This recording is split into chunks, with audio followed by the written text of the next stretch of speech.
Сайн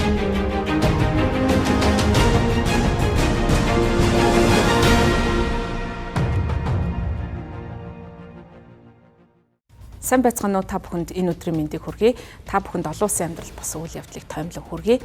Америкийн нэгдсэн улсын төрийн нарийн бичгийн дарга Марко Рубио болон мөн ойрхон дорнодын асуудал эрхэлсэн ерөнхийлөгчийн тусгай ээлж Стив Витков нар Парист айлчилж байгаа юм байна. За энэ үеэрээ Францын ерөнхийлөгч Эммануэль Макрон болон Европын бусад албаны хүмүүстэй уулзалт хийж байна. За тэдний уулзалтын гол зорилго нь Украинд болж байгаа дайн байлдааны үйл ажиллагааг зогсоох тухай ярилцаж байгаа юм байна. За энэ хооронд бол Оросын албаны ус Украин руу давталгаагаа өргөжлүүлсэн хിവэр байна. Тухайлх юм бол зүүн хэсгийн Днепр хотод бол 5 гарагт шүн дөнөлийн үеэр бол халдлага үйлдсэн. Үүний улмаас 3 хүн амнасаа алдсан байна. За нисгэгчгүй онгоцны энэ одоо халдлагын улмаас хохирсон хүмүүс дотор нэг хүүхэд байсан юм байна. За мөн Украиний эрх баригчид пүрэв гарагт нисгэгчгүй онгоцны дайралт бодлон буудлагын улмаас хамгийн багадаа 12 хүн амнасаа алдсан гэсэн ийм мэдээллийг өгч байна. Францын ерөнхийлөгч Эммануэль Макрон, Марко Рубио, Стив Витков нартай хэлцээ хийхээс өмнө пүрэв гарагт Украиний ерөнхийлөгч Зеленскийтэй уцаар ярилцсан юм байна. За пүрэв гарагт төрийн нарийн бичгийн дарга Марко Рубио, за мөн тусгай үүрэг гүйцэтгэгч Стив Витков нарыг хүлээж авсны дараа Эммануэль Макрон энэ яриа хэлцээ нэгтгэд маш чухал үйл явц боллоо. Хүн бүр инх тайван бат бөх доктортой инх тайвныг тогтоохыг хүсэж байна гэж мэдэгдэж байна. За Дональд Трампын засаг захиргааны хувьд Орос Украины дайныг зогсоохыг шахаж байгаа. За тийм учраас бол Трамп өөрөө Орос Украины ерөнхийлөгч нартай уулзалт яриа хийхийг хүсэж байгаа. Гэвч өнөө хүртэл бол Трампын гаргасан хүчин чармаалт үр дүнгээ өгөөгүй байна. За үүнд бол ерөнхийлөгч Дональд Трамп Орос Украиныг аль алийг нь буруутгаж тэдний үйл ажиллагаанд сэтгэл дундуур байгаагаа удаа дараа илэрхийлж байгаа. За сүүлийн 7 хоногт Америкийн нэгдсэн улс Оросын албаны улсад бол хандсан хандлага нь нэлээд өөрчлөгдсөн. За ялангуяа альва яриа хэлцээнүүд Украиныг оролцуулахгүйгээр тухайн яриа хэлцээ өрнүүлж байгаад бол Европын орны удирдагчид санаа зовж байгаа. За үүнтэй холбогдуулан Европын орнууд бол Украиныг альва яриа хэлцээнд оролцуулахыг бол уриалж байгаа. За мөн Дональд Трампын засаг захиргаа Европын үйл хэрэг төдийлөн оролцох сонирхолгүй байгаагаа илэрхийлж байгаа. За Европын орнуудын одоо дайн зогсоох үйл явцад гүйцэтгэх үүргийг бол мөн дутуу үнэлэх ийм хандлага гаргаж байгаа. За энэ нь бол Европын удирдагчдын дунд бухимдал эргэлзээг бий болгож байгаа. За харин Макроны зохион байгуулжсэн энэхүү уулзалт нь бол гал зогсоох хэлэлцээрт хүрэхийн тулд Америкчууд Европчуудтай хамтран ажиллахыг оролдож байгааг хүчтэй нотлохоо боллоо гэж ажиглагчид үзэж байна. За гал зогсоох яриа хэлцээнд гол үүргийг бол Европ гүйцэтгэхийг хүсэж байгаа. За учир нь бол тэд Украинчуудын дуу хоолойг яриа хэлцээнд тусахыг хүсэж байгаа тал учраас энд оролцохыг хүсэж байгаа юм байна.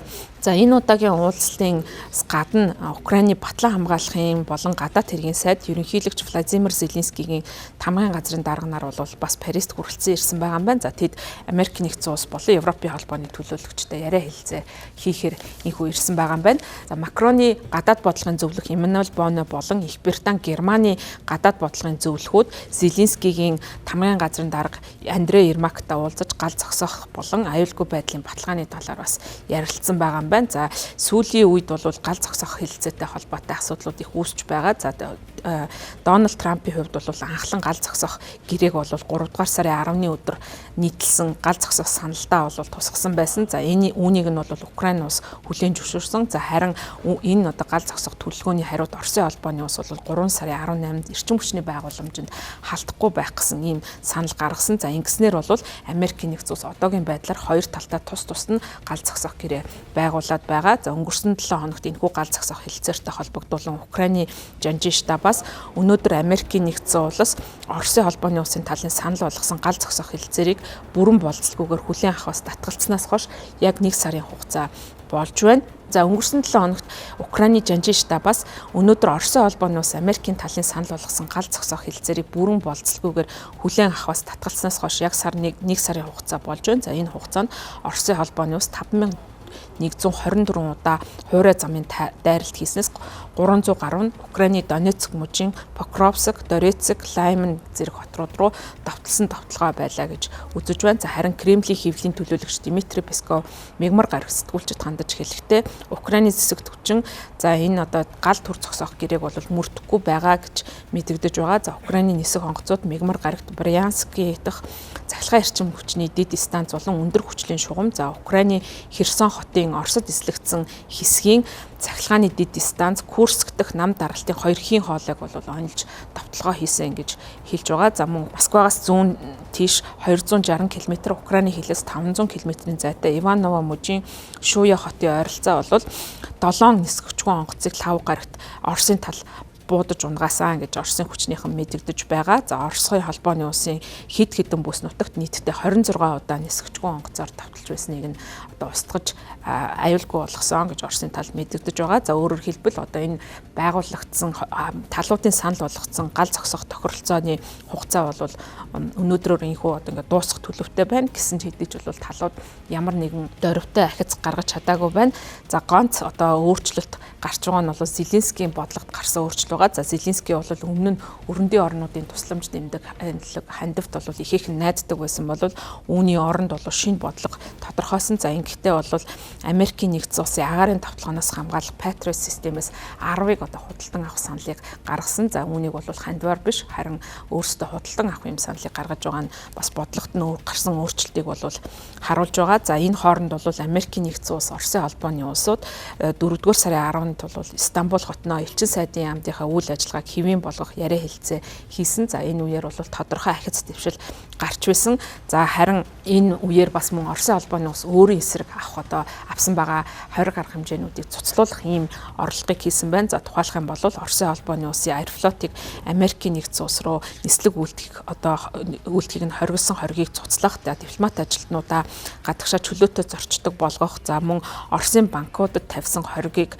хэсэгчлэн цуцлах. За ингэснээр бол дипломат ажилтнууд болон одоо бусад хэрэгтэй зардлаа бол төлөвлөлбөр тооцоо хийх боломжтой болно гэж хэлж байгаа. За харин Зеленскийгийн хувьд бол Америкийн нэгдсэн улсын төлөөлөгч Виткопыг бол Украины эцэс нутаг дэвсгэрийн статустай холбоотой энхийн хилцээр байгуулахыг бол санал болгосон. За ингэхдээ бол Оросын нарратив буюу Оросын одоо хэлж байгаа зүйлийг давтан хэлж байна. За ноён Виткоп бол Оросын талын стратегийг бол хүлээн авсан гэж би ойлгож байна. За үүнийг бол маш аюултай үзэгдэл гэж үзэж байгаа. Учир нь гэвэл тэрээр ухамсартай эсвэл ухамсаргүйгээр Оросын нарративыг бол тарааж байгааг бол би одоо харж байна гэсэн ийм мэдээллийг сэтгүүлчид уулзахдаа Зеленский мэдгдсэн байна. За Виткопийн хувьд энэ 7 хоногт Оросын холбооны улсын ерөнхийлөгч Путинтэй бол Санкт-Петербургт хэлэлцээ хийсэн.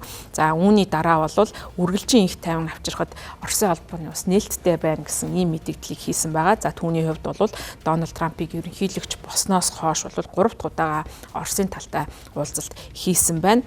За Америкийн нэгдсэн улсын гал зогсоох хоёр хэлэлцээр бол ерөнхийдөө бүтлгүүцсэн байдалтай байна. За энэ завсар бол Украины нутаг дэвсгэрийг хуваах тухай саналыг бас Америкийн нэгдсэн улсын талаас гаргасан байна. Британий өдөр тутмын Таймс сонинд Америкийн нэгдсэн улсын Украины асуудал хариуцсан тусгай элч Кейт Келлог бол ярилцлага өгсөн. За энэ үеэрээ Украиныг дэлхийн 2 дугаар дайны дараах Берлин шиг нөлөөллийн бүс хуваахыг санал болгосон. За ингэхдээ Оросын холбооны улс НАТОгийн цэргүүд бол өөр бүсүүдийг хянж байхаар ийм зохион байгуулалтыг хийх боломжтой гэж үзэж байгаа. За тэгээд энэ бол саналаа хийснийхэн дараа бол Келлог бас саналаа няцаасан байгаа. За миний одоо хэлсэн саналыг бол Таймс сэтгүүл буруу ойлгож бичсэн байна. Би бол Украин улсын бүрэн эрхэт нутаг дэвсгэрийн одоо халдшгүй дархан байдлыг бол гүндэтгэж байгаа гэдгээ мэдгдсэн. За харин энэ мэдгдэлтэй холбогдуулан Оросын холбооны улсын гадаад хэргийн сайд Сергей Лавров бол Баасан гарагт Алматид басан тусгаар улсуудын хамтын төхөрлөлийн уулзалтын үеэр үг хэлэхдээ Зеленскийгийн шаарцаар байгаа 1991 оны хил рүү буцаж очих боломж байхгүй гэж хэлж байгаа. За харин Келлогийн Берлинийг одоо тухайн үед дэлхийн 2 дугаар дайны дараа олон хэсгүүдэд хуваан удирдах байсан энэ загварыг бол авч үзэх энэ санаанд бол Оросын холбооны улс бол энэ саналыг дэмжихгүй байгаа. За Украины нутаг дэвсгэрт НАТОгийн зэрэг хизээч одоо байрлуулахыг хүлээн зөвшөөрөхгүй гэж Оросын тал мэдэгдэж байна. За мөн Оросын холбооны улсын тусгай үүрэг гүйцэтгэгч элчин сайд Родион Мирошник бол Бямб гарагт сэтгүүлчд хэлэхдээ цэргийн бүсүүдийг хадгалах нь хожимдоо одоо шин төвшний ийм хурцтмал байдлыг бий болгох байдал бол үүсгэж болзошгүй гэсэн ийм одоо зөрүүтэй байр суурьуудыг илэрхийлж байгаа. За ийм учраас бол талуудын хоорондох байр суурь төдийлөн нэгдмэл байдалд очихгүй байгаа нь бол Украины асуудлыг шийдвэрлэхэд нэлээд сөрөг ийм нөхцөл байдлыг үүсгэж байна. За нөгөө тээгүүр бол Америкийн нэгдсэн улс энэ хооронд Украинтай ашигт малтамлалыг одоо ашиглах тухай яриа хэлцэн дээр нэлээд их одоо ахиц дэвшил гаргаж байгаа юм байна. За энэтэй холбогдуулан гэрээ хэлцээрүүдийг баталгаажуулах эхний алхам болгож санамж бичихд гарын үсэг зурсан сайдыг Украины тэргуун шадар сайд, эдийн засгийн сайд бол мэдгдсэн байна.